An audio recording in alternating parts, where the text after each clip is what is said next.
l'heure du début. Je suis le premier dans la liste.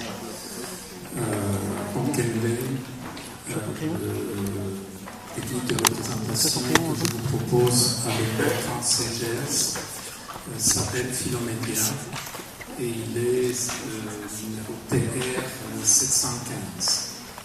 Alors, de quoi s'agit-il?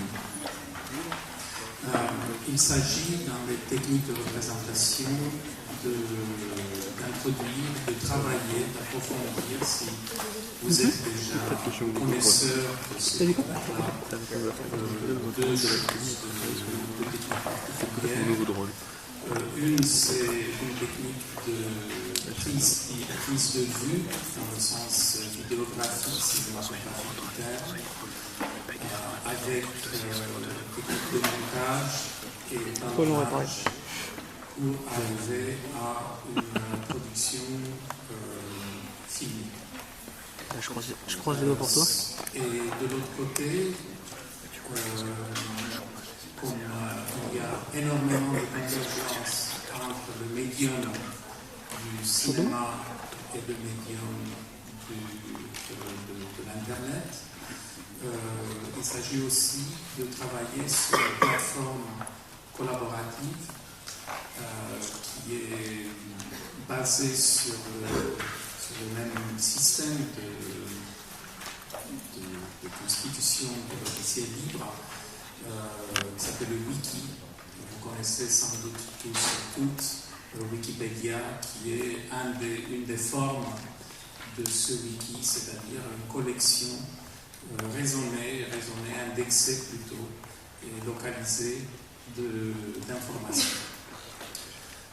Ce wiki qu'on vous propose, c'est un wiki qui a une entrée protégée par mot de passe, c'est-à-dire n'est pas public, quoique il peut faire des liens vers des sites publics, mais il est ouvert à notre école, à certains enseignements de notre école, qui sont faits, auxquels participe Bertrand Segers, qui gère et construit, fait une grande partie des activités de ce wiki. Et l'autre école, c'est l'école d'architecture de Paris-Malaquais. Pourquoi je vous parle de ça? C'est parce que, comme Wikipédia, il y a une mémoire dans cette base de données, finalement, qui est consultable par le wiki, de tous les travaux qui ont été faits, non seulement dans notre enseignement Philomédia, pendant les 2, 3, 4 années précédentes, mais aussi dans d'autres enseignements ici ou à Malaquais. Et c'est intéressant non seulement pour les contenus, mais le fait que la collaboration, il ne s'agit pas seulement de travailler entre 1, 2, 3 personnes, éventuellement un groupe de projet, un groupe d'optionnels, mais il s'agit d'avoir l'intelligence collective disponible de tous ceux qui ont travaillé à des différents niveaux dans leur cursus et qui ont su mettre en forme et mettre en œuvre leurs recherches et leurs documents. Voilà. Donc, deux plateformes différentes, si vous voulez, une informatique dans le sens partagé de l'Internet, l'autre informatique parce qu'aujourd'hui, le cinéma, on le fait comme ça. Je vous ai parlé du wiki, je ne vous ai pas parlé du film. Il suffit de vous dire que nous allons travailler de préférence avec un logiciel de montage et d'étalonnage qui est peut-être un des meilleurs, en tout cas un des plus ambitieux dans les productions professionnelles. Donc il y a un certain apprentissage à faire, mais il ne s'agit pas d'apprendre du code, il s'agit d'apprendre tout simplement de manipuler les images animées, les images cinématographiques, éventuellement photographiques, vidéographiques pour être rapide, et qui sont travaillées dans ce logiciel. Le logiciel s'appelle DaVinci Resolve Il est produit par une compagnie australienne, Blackmagic Design, et la version que vous pourrez utiliser, c'est une version quasi complète, mais accessible gratuitement. Il y a des gens dans le monde qui sont capables de produire et d'offrir des choses de très haut niveau à tout le monde pour pouvoir apprendre à travailler. Alors, bon, tout ça pour le dispositif technique. Après, sur quoi va-t-on travailler? Cette année, peut-être que vous savez, on célèbre, on se souvient plutôt, on arrête d'oublier qu'un des grands architectes du monde, du XXe siècle, Le Corbusier, est mort il y a 50 ans. Donc, il m'a semblé opportun de vous proposer de faire des films. Vous savez, les films sur les bâtiments, films sur l'architecture, sont généralement extrêmement ennuyeux. C'est une sorte de coloscopie généralisée à travers des bâtiments, généralement fait pour des raisons publicitaires ou pour impressionner un jury au concours. Et donc, on se dit, peut-être, il est possible de travailler un peu autrement.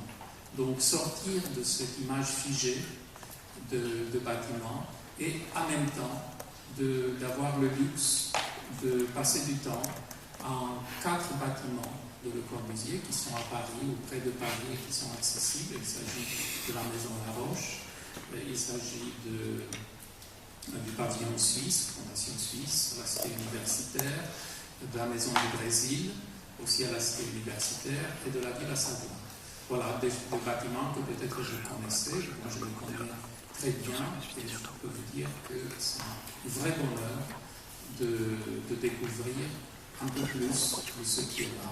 En particulier, que si vous faites une recherche sur Internet de ce qui est ailleurs, en bibliothèque, de ce qui a été publié dessus, vous allez voir qu'il y a des choses extrêmement variables et généralement mal dessinées, mal photographiées, etc. Donc, il y a de quoi faire. La deuxième chose qui va avec ça, c'est comment faire. Et là, je vous propose de nouveau une sorte d'idée reçue qui serait à nous de déplacer et qui est utilisée comme scénario, comme indication, comme de cadrage, quelque chose qui s'appelle la promenade architecturale.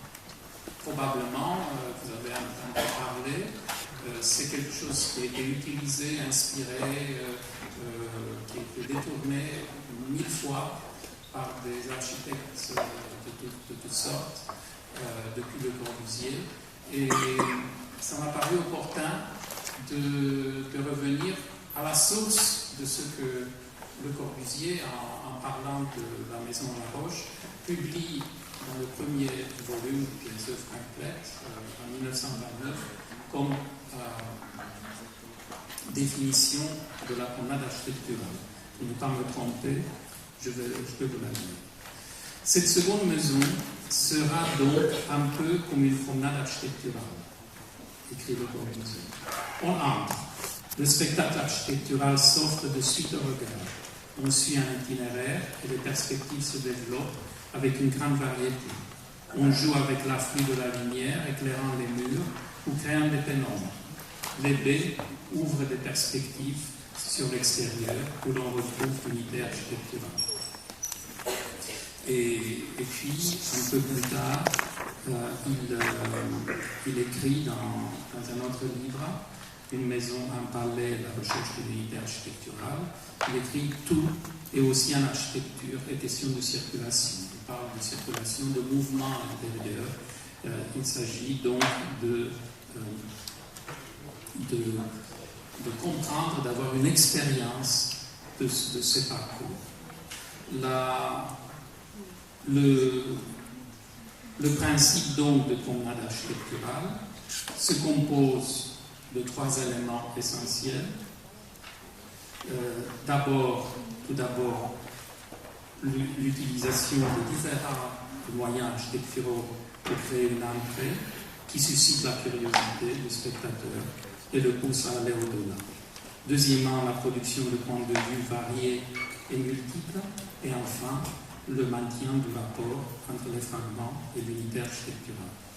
Le Corbusier écrit encore: l'architecture est jugée par les yeux qui voient, par la tête qui tourne, par les jambes qui marchent. L'architecture n'est pas un phénomène synchronique, mais successif, fait de spectacles, s'ajoutant les uns aux autres et se suivant dans le temps et l'espace, comme d'ailleurs le fait la musique.